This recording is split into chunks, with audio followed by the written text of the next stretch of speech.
What's up, y'all? Kyle Hamilton here. I want to give a quick shout out to Lucas, Connor, and Ryan in the Week 0 podcast.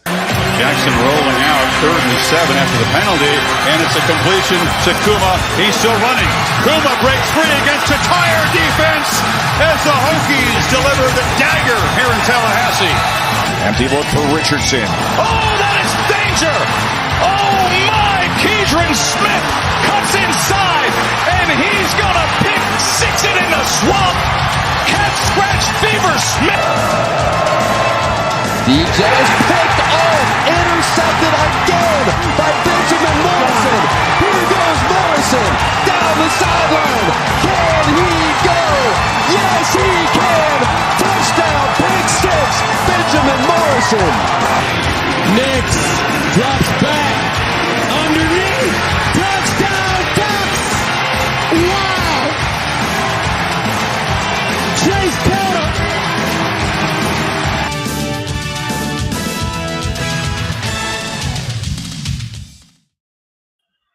Welcome, everybody, back to another episode of The Gold Standard. I'm your host, Ryan Fravel. Next to me is my co-host, Sean from ND Forever on Twitter. Sean, how are you doing, man? God, like I say every single week, that video gives me chills. Yes, sir. I was just thinking, Marcus Freeman, his first year beating a top team like Clemson, it took Brian Kelly so long to do that. So it just makes me excited. We're like 7-8 weeks away. I think we're at 60 days till kickoff for the Navy game. So 8 weeks away. Man, I can't believe it. Feels like it kind of flew by almost a little bit. But either way, for the few people, like the 5-6 people that have been kind of watching so far, obviously you know me from the Maze Blue and Gold show with my buddy Phil over on the Maze Madman channel. So we are doing something a little different today. We are simulcasting from the Week 0 podcast, Week 0 Productions YouTube channel, along with Maze Madman, as we have partnered. So just wanted to check this out, see how everybody's doing. I know we've got some Michigan fans probably watching. We've got some Notre Dame fans watching as well. So let's get straight into it. Our first topic, obviously the biggest news of the week, Notre Dame got a new commitment. As I pull this up, what were your initial thoughts on Tabron Benny Powell from Lakota West committing to the Fighting Irish? The project. Like I told you last week, we just need a body in that safety room, right? Just a body to develop. If someone goes down, we have that body. Yeah, he hasn't had a lot of time as safety. I heard, he's an athlete. I think if he's going to mainly play safety to develop before he goes to Notre Dame, he's already gained some weight, already gained some muscle. Everyone says he's a hard hitter, fast safety. I'm excited to see him as a project. He reminds me of a different position, but like a Jason Anye, someone that comes in lower ranked who can be developed. And now Jason Anye is primed to break out this year. Maybe this is the next surprise commit. You never know. Ezekiel Ansah was a top 10 pick, and he didn't play till his senior year, and he was a low-ranked recruit. So, yeah, I'm not the one to judge.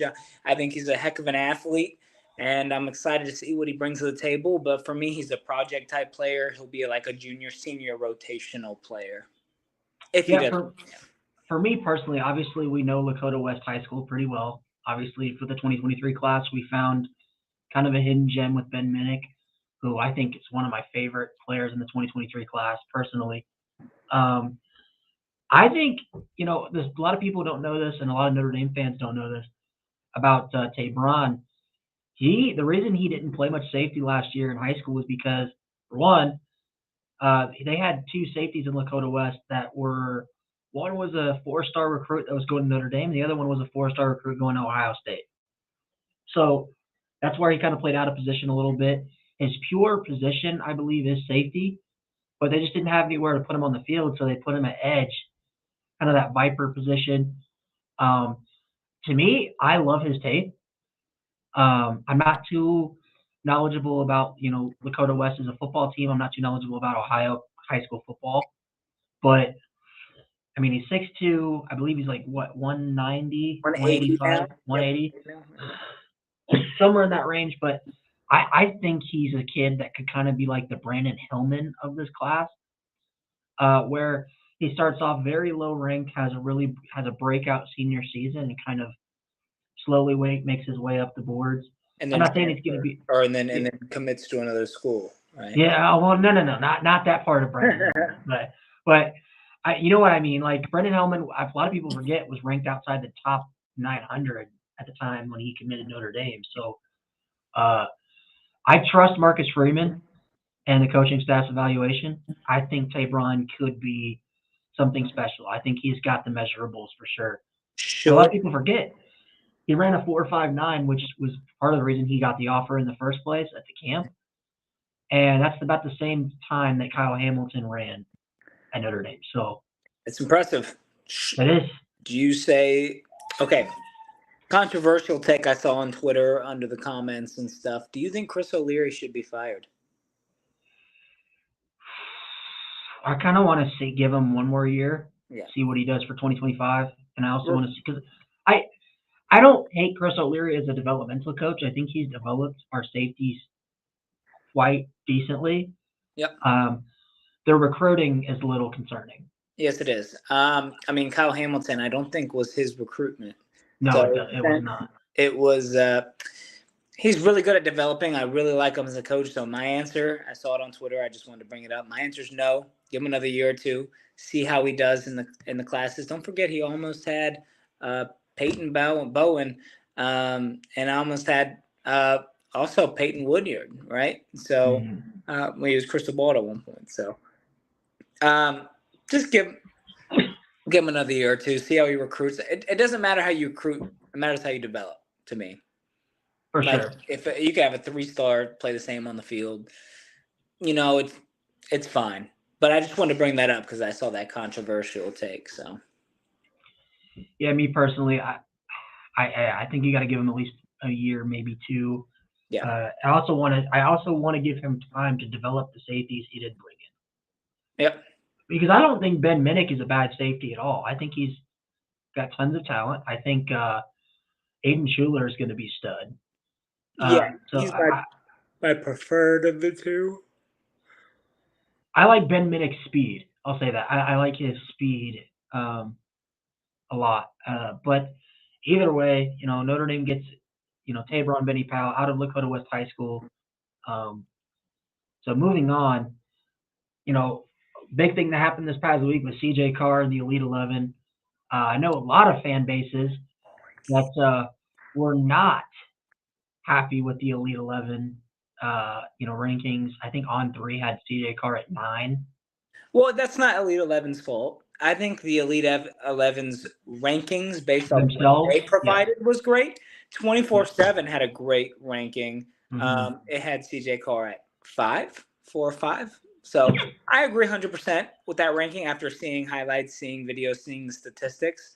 I would have personally put him at 5 or 6 for the Elite 11, not saying he's the 5th or 6th best quarterback in the class, but just in the Elite 11. And On3, are you shitting me? I mean, that just shows. I mean, my question is this. When Elite 11 every day is showing their top 10 or top 9 or 10 in statistics or based off the workouts, and CJ Carr was top 5 and 90% of the workouts, and he wasn't listed on one. I think it was the tightness of the spiral, how hard he can, how fast he can throw, or I don't know what it was, but he was top 5 in almost every category except for 2, and one wasn't listed, and the other he was 8 or 9. And how do you look at that and not at least say he's 6, and you just leave him off the list or super low on 3? That just shows when every other recruiting site has him as a top 50 player, and you have him as a top 190 player. Are you kidding me? And the 13th best quarterback. How is he the 13th best quarterback if he was in the Elite 11? That blows my mind. But like I said, there was a few players that outplayed him. I'm glad Julian Sane did that good. So Tommy Reese gets a nice quarterback. So he's not trying to get CJ Carr. But yeah, I'm super happy with how CJ Carr performed. He should be super proud of himself. I'm super happy how all the quarterbacks performed. My only negative response is on 3. What are you doing? Yeah, I mean, what is it, Charles Power? Right, like even when he was talking about how CJ performed, nothing but good things. I mean, the only bad thing I saw was when CJ has to kind of improvise, at least in a camp situation. The ball kind of tends to sail on him a little bit. He also got sacked. Yeah, 3 more times. Yeah, and most people only got sacked once. But that's just His receivers were trash, from what I heard. Like the receivers were guys that couldn't get separation. I believe 24/7 kind of acknowledged this, and when they were grading CJ, was that they didn't really blame the sacks necessarily on CJ. It was the receivers he was throwing to had no separation on routes. Yeah. And CJ didn't want to throw a pick, obviously, because that's going to make you look worse. But either way, I mean, we need to talk about this because, like, I know a lot of people go, "Oh, rankings don't matter," blah blah blah blah blah. But what the hell is on 3 doing? Why is CJ? Why is he so low? He should at least be a top 100 player. If they had him at 80 or 90, I disagree, but I'd understand. But 190 for a guy who on every other recruiting site is a top 50 player, a top 5 quarterback from every recruiting site, and you have him at 13, that's just you trying to be different, right? On 3, it's funny because some guys that have 190s ranked 40 on other sites. Some guys that have his 40s ranked 190 on other sites. It's so weird. CJ Carr, I'm going to bring it up. It makes me wonder, can he come in? Everett Golson, the last freshman quarterback to start at Notre Dame. And I mean, you include Tyler Buckner's playing time, but he didn't start, right? So can CJ Carr come in, beat out Kenny Minchie, beat out Steve Angeli, and be the starter next year? I think so. I agree. But will they bring in a transfer again? And could he beat out a transfer? CJ Carr's good, but if he doesn't beat out a transfer or the next year start, if he doesn't start as a freshman or sophomore. Yeah, I think if you bring in a transfer, it's got to be someone that's got 1 year left of college eligibility, if anything. Yeah. To kind of maybe be a bridge quarterback.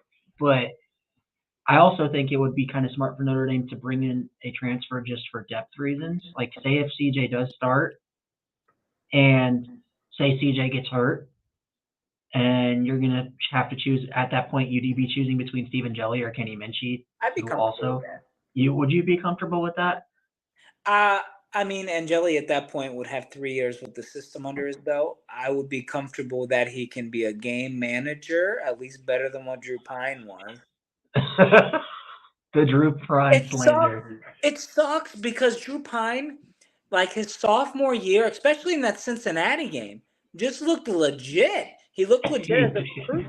What happened in the 1 year? Like, he went from throwing balls all over the field to barely being able to catch the ball and overthrowing Michael Mayer of all people, getting balls batted down. I get it because it's height, but I don't know, because a part of me is like, yes, bring in the competition, but CJ Carr, Kenny Minchie, and Steve Angeli is not a bad quarterback room. It just depends how this season goes. It really does. Because next year's schedule is cake. The easiest Notre Dame schedule I've seen in a long time. Well, we play Texas A&M next year, right? Yeah. Yeah. Then we'll dust Aggies. Is that at Kyle Field or is that at home, the first one? I know it's a home and home. Yeah, I think the first one's at Kyle Field. But then I know we also play Florida State, too, I think. Oh, well, that should be a good game. Let me ask you this about CJ, and then we'll move on. But do you think CJ earned, based off of his Elite 11 performance, do you think he earned his 5th star? No. You don't think so? I think he's ranked where he should be. Does that make sense? I think he's a high 4-star, top 5 quarterback, but Dylan Raiola and Julian Sayin and Jaden Davis are Well, Jaden better Davis got prospects. dropped from a 5 to a 4. You're right. He struggled in the Elite 11. 11. But there's still some quarterbacks that are a little better of him that are deserving of 5 stars. And if 5 stars is not just quarterbacks, right? It's based off all positions. And it's a deep class this year. Mhm. I like him where he's at on every other site, but on 3, I think he's being a top 50 player. I think he's a top 30. I think you put him around 30 to 39, and that's the range I like for him as a high So 4. you like ESPN's ranking? I mean, are my favorites rivals. But yeah, I mean, for me, what I would agree is a top 30. Yeah. I mean, you know what's sad? When ESPN is doing a better job ranking a prospect than your site. Yeah, he's the number 1 in the state on every site, and he's the 3rd ranked in the state on 3. Okay. It's, All right. Moving on. You know, we had a. but you know, he bunch does of- rise in the rankings before we go. Sorry. I do think he's going to go up next on 3 rankings to at least top 150. At least. Okay. Yeah. That's my. So next up, we got you know, one of our biggest visitors. I think he's probably up there with Justin Scott in terms of who the players that Notre Dame wants. You know, he took his official visit this past weekend. From my understanding, Notre Dame did extremely well. You know, in Kingston, Villamu, Asa. You know, he's according to the On3 industry ranking, he's the number 94 national player, 8th, you know, best linebacker in the class, number 12 best player in California, out of St. John Bosco. How are you feeling? Because I read Mike's article about this, and from everything I've read, Notre Dame feels like they've done enough to get his commitment. Obviously, he takes his Ohio State official visit this weekend, so we'll see what happens with that. I know that Kingston says he's looking to commit in July. So, I mean, how are you feeling about this commitment? I like it. I think he's 80% Irish, or 90%. It's good because we got a lot of developmental pieces on defense. You could argue, except for Bryce Young, but and maybe Logan Thomas. But I think he's a beast, right? He's a beast. The problem with these bogus sites is that they trust their own eyes, or that more than they trust their own eyes. People trust. Yeah. But this will be a great get. Not a year 1 starter because how deep our linebacker room is, but he is someone that is going to be a difference maker for the Irish one day. I don't know what to say. I mean, other than this defensive class has been very developmental. He's someone that's going to be a difference maker in the class. Let me ask you this, because I've seen a lot of Notre Dame fans kind of compare this recruitment a little bit to Manti Te'o's recruitment, with, you know, USC and Notre Dame seeming like the top 2 schools for him. Yeah. Obviously, he's a California kid, so I can kind of understand, you know, the wanting to go to USC. I mean, let me say this. Do you think he's Notre Dame, or do you think he's USC? Notre Dame. It reminds me of Junior Tuihalamaka's recruitment, coming from California. He's Hawaiian, right? Yep. Yeah, Hawaiian heritage. USC, Notre Dame.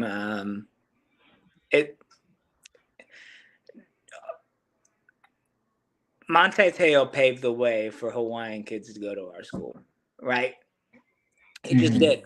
And this is one it's going to be locked up. I'm telling you, this is going to be a Notre Dame commitment. I could see USC more than Ohio State, but yeah. I mean, plus, like, I don't know if Notre Dame does historically a good job of getting kids out of St. John Bosco, or California in general. I know modern day is kind of like a no-no for Notre Dame. Yeah. That's just basically an industry plant for USC commits. But Williams. Yeah, I really like. I think Villamu can be the next Manti Te'o. I think he's that good. That might be a hot take, but He's the best I've ever seen. yeah, So he's the best. I mean, let me ask you this: do you think he's better? Who's better, him or Drac Bowen? Mateo? No, Oh. Oh, Villamu Bowen. Bowen. Okay. But for a second, I thought you were talking about Teo. I was like, what? Yeah. I mean, they don't. They're not the same to me. They're two different players. He reminds me, like I said, of Junior Tuilamaka, just not before he went to Viper when he was playing middle linebacker early on. So he also reminds me a little bit of this might be a Jeremiah Usu-Koramoah. Oh yes, that's actually a really good comparison. The size is similar, speed similar, burst off the edge. He can cover. That's my comparison. Okay. All right. First up, we got a comment here from Antoine. CJ Carr will be nice. You don't need an expert or a ranking to see that. Not to mention, these recruiting sites don't even get a chance to personally see many of these guys. You're right. Got another one from Antoine. Then you got the thing, depending on what school you come from or what state you come out of, they automatically assume you can't be good and just overlook you or just put a minus on your grade. Yeah, CJ Carr. Everyone knows he's good. We always ask Mike, like, why? What is this rank? Like, I'm not part of Scout, right? You're right. Meow. I also think Mike doesn't like getting into it because he works at On3. He doesn't want to say something I think that he knows he probably shouldn't. But either way, I mean, the fact that CJ is that disrespected is just blasphemous. Yeah. Next up, we got your cat's hungry, I think. Yeah, I think so. Let me pull this up really quick because I kind of forgot about him in a sense. He's gonna kill that cat. Anyway, next up we got, he went on his official visit this week too. Malcolm Ziegler out of the Carolinas, spoke very glowingly of Notre Dame. It sounds like from what Mike reported, it's down in Notre Dame or one of the Carolina schools. He's taking his OV to North Carolina this week. We were just talking about the ranking system, and then you go ahead and you see On3 has him as the 5th best safety and a top 80 player, and every other state has him as a 3-star. So, how do you feel about this? Do you think with Tay Braun committing and Tay Johnson looking to commit in 2 days, do you think Ziegler's out on Notre Dame, or do you think they'd take a 4th safety? He's out. Especially with our Rhode Island transfer having 2 years of eligibility, he's out. Even though this class isn't going to be there by then, this is the year after next, or next year's class. But we already have 2 safeties. The room is filled. He's going to North Carolina. Okay. All right. And then we got the Justin Scott update. Now, this is the big one. I kind of wanted to get your opinion on this. So I think it's Miami official. Came out saying that they're, quote, still at the top, whatever that means. I don't know if that means that they're leading or if they're still at the top with Notre Dame. So I don't really know what that meant. We got a comment from Antoine. How you?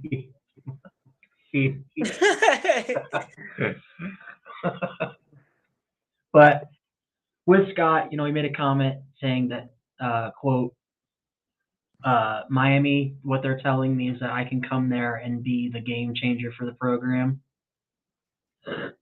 Well, I think it might take more than Justin Scott to turn around a program that just got absolutely destroyed by Middle Tennessee State. So, but either way. I don't get it. Game changer. What is it, Keon Keeley? I'm going to be a game changer at Alabama. You can be a game changer at Notre Dame. That's stupid. But this recruitment's now, I told you last week, 60-40, 65-35, maybe 70-30 Miami. The longer this recruitment goes, the better it is for Notre Dame. If he says I'm committing a week from now or 2 weeks from now, a month from now, it's Miami. We need him to stay uncommitted through the season.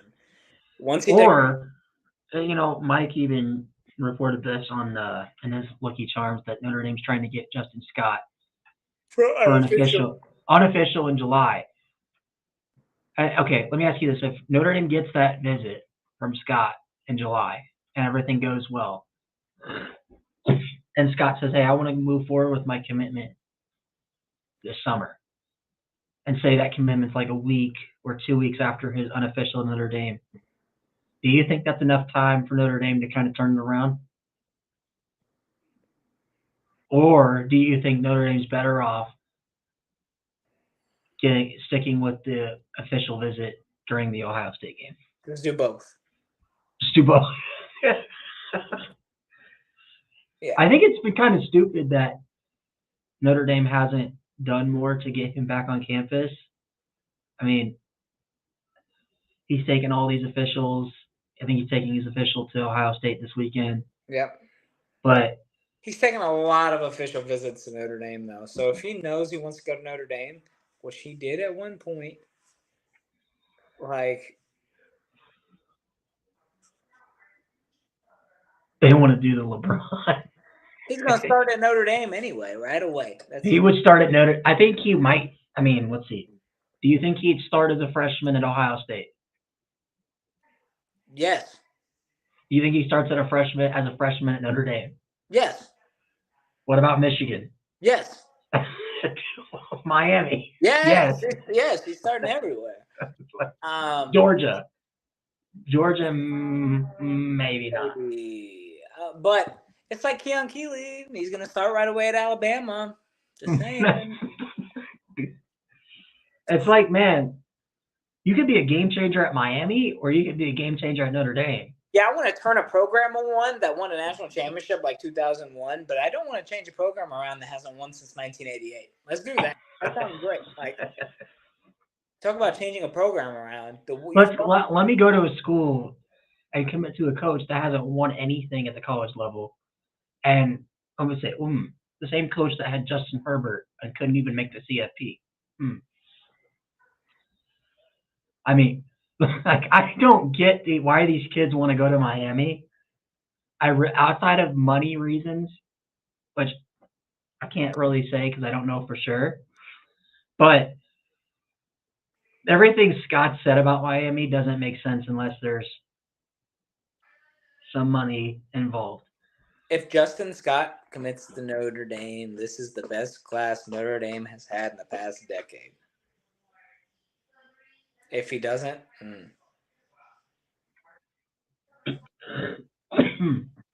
yeah, I don't know, man. How are you feeling? Like, if you had to put money on it right now, does he end up at Notre Dame? Right now? Right now. No. But I do think eventually he does. Like, I'm you not think saying he does? Like, if he commits to Miami in the summer, do you think Notre Dame can flip him before National Signing Day? No. But I do think Notre Dame eventually lands him. But if I had to say right now, Miami's 100% in the lead. Do you think his mom, like, I know we talked about how much impact his mom has in his recruitment. Yeah. Do you think that she would allow him to commit to Miami? Like, he's gonna be a grown ass adult. She ain't gonna allow him to do shit. Right? He's gonna be 18, grown ass adult. He's gonna be able to go wherever he wants. His mom ain't gonna say, "What do you mean?" She's gonna be like, "No, you're gonna go to Notre Dame, right?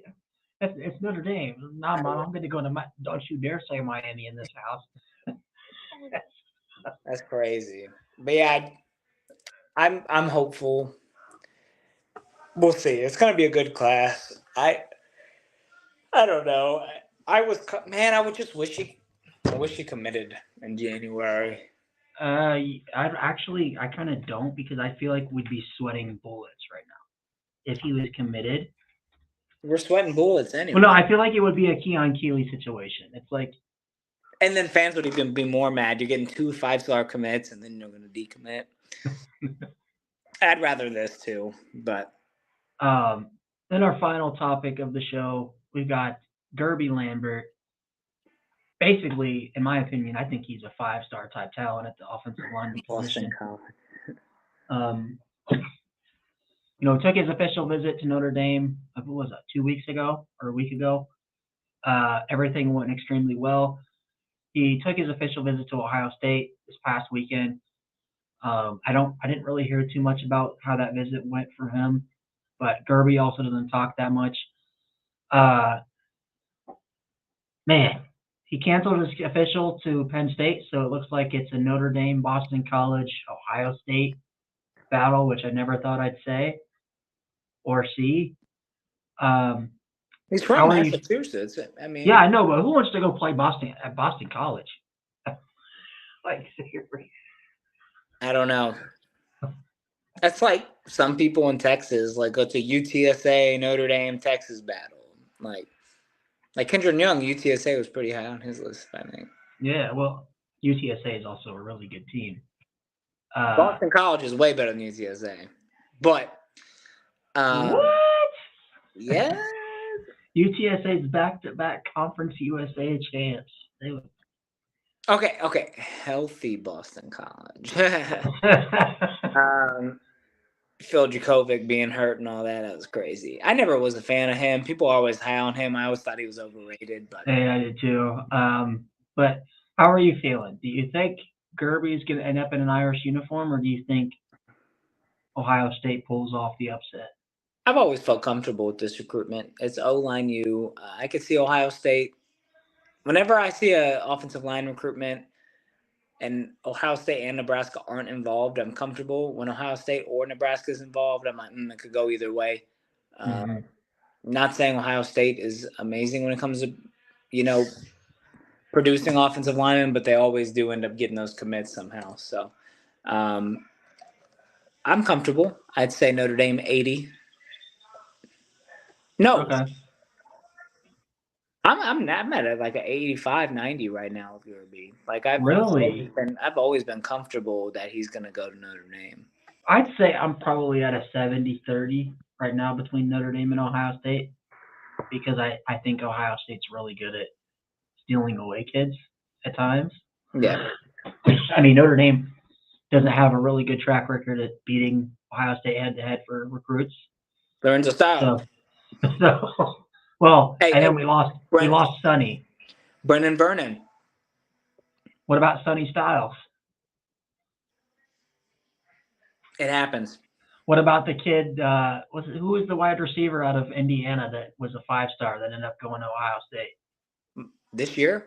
Was it Mylan Graham? Yes. I mean, you can't blame the kid. You got Brian Hartline, and you're going to be a top 10 NFL draft pick going to Ohio State. I would go to Notre Dame, but I don't blame somebody for going to be a top. I just don't understand how Notre Dame allows Ohio State to pull a 5-star out of the state of Indiana, out of their man. Like when there's a 5-star kid in Indiana. If you're Notre Dame, that's like a commitment. You have to win. Yeah, period. But anyway, we got some few comments and we'll wrap this up. Antoine says, these kids are stupid. They'd rather get a small bag that's not promised to them and risk going to a bad school that could jack up their draft stock than rather get 3-digit lottery money. Yeah, the way I look at it is you can get $1 million now and not be developed. Josh Pate said this, and I really like it. You can get a bag now and not be developed as much and not make it to the NFL, the other NIL, or be developed, get your own NIL at some of these schools, and still be produced and developed and go to the NFL. So. Yeah, Antoine agrees with you, saying they should be going to a big school, get developed, get a chance at the lotto jackpot, which is the real money. I'm glad. Is that Antoine or Antony? It's Antoine. Oh, okay. But anyway, that's going to be it for this week's episode of The Gold Standard. I think we had a good show. Yes. I'm your host, Ryan Fravel, with my co-host, Sean, at Indy Forever on Twitter. Go drop us a follow on Twitter. And as always, have a good night, everyone, and go Irish.